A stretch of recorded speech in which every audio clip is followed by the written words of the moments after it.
എന്തിനാണ് മുതലാളി ഇങ്ങനെ അയോഡിൻ ഫുഡ് അധികം കഴിക്കുന്നത്? നിനക്ക് ഹൈപ്പർ തൈറോയിഡിസം ഫോം ആയടാ. ഹൈപ്പർ തൈറോയിഡിസം കാരണം എന്റെ പ്രൊഡക്ഷൻ കൂടി. ഇനി എനിക്ക് കൂടുതൽ കാലറീസ് ബേൺ ചെയ്യാം, ആവശ്യമില്ലാതെ മുതലാളിയുടെ വെയിറ്റ് കുറയ്ക്കാം, ഹെയർ ലോസ് ഉണ്ടാക്കാം. ഹയ്യമ്മ ഹയ്യാ.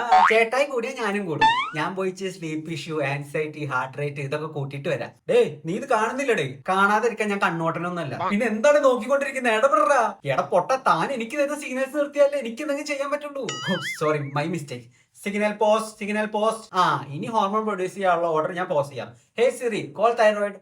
എടാ മോനെ തൈറോയിഡ്, T3 T4 കൂടുതലായി പ്രൊഡ്യൂസ് ആവുന്നതുകൊണ്ട് അനിശ്ചിത കാലത്തേക്ക് ഹോർമോൺ പ്രൊഡക്ഷൻ ഓർഡർ റദ്ദാക്കിയിരിക്കുന്നു. അയ്യോ, ഞാനങ്ങ് പേടിച്ചു പോയി. ഇത് കണ്ടീഷൻ ഹൈപ്പർ തൈറോയിഡിസം ആണ് മക്കളെ. നിങ്ങളൊക്കെ സിഗ്നൽ പോസ് ചെയ്താലും ഞാൻ എന്റെ പിള്ളേരെ പ്രൊഡ്യൂസ് ചെയ്തുകൊണ്ടേയിരിക്കും. മുതലാളിയുടെ ഈ ഓവർ ആയിട്ടുള്ള അയോഡിനുള്ള ഫുഡ് കഴിപ്പും കഫീനും എനർജി ഡ്രിങ്കും ആവശ്യമില്ലാത്ത സ്ട്രെസ്, ഉറക്കമില്ലായ്മ ഒക്കെ കാരണമാണ് ഇത് ഇത്ര മോശമായത്. ഞങ്ങൾ ഹോർമോൺ പ്രൊഡക്ഷൻ നിർത്താൻ നോക്കി, പക്ഷേ ഈ തൈറോയിഡ് ഞങ്ങൾ കേൾക്കുന്നില്ല. ബ്രെയിനേട്ടാ കേൾക്കണില്ലേ? അതുകൊണ്ടാണ് മഞ്ചാടി മോറന്മാരെ ഹൈപ്പർ തൈറോയിഡിസം എല്ലാം ഇത്രയ്ക്ക് ഇന്റൻസ് ആയി ഫീൽ ആവുന്നത്. ഹോർമോൺസ് എല്ലാം ഔട്ട് ഓഫ് കൺട്രോൾ ആവും. നമ്മൾ ഇനി എന്ത് ചെയ്യും മല്ലയ്യ? ഹൈ കാലറീസ് ഉള്ള പ്രോട്ടീൻ റിച്ച് ഫുഡ് കഴിക്കുക, പിന്നെ കാൽസ്യം, വൈറ്റമിൻ ഡി എല്ലാം ഡയറ്റിൽ ഉൾപ്പെടുത്തുക, റെഗുലർ ആയിട്ട് എക്സസൈസ് ചെയ്യുക, സ്ട്രെസ് മാനേജ് ചെയ്യുക, അതുപോലെ തന്നെ പ്രോപ്പർ ആയിട്ടുള്ള സ്ലീപ്പ് മെയിൻറ്റെയിൻ ചെയ്യുക. ഒപ്പം നല്ലൊരു എൻഡോക്രൈനോളജിസ്റ്റിന്റെ സൂപ്പർവിഷനോട് കൂടി ട്രീറ്റ്മെന്റ് എടുക്കുക. Self care without supervision can be dangerous.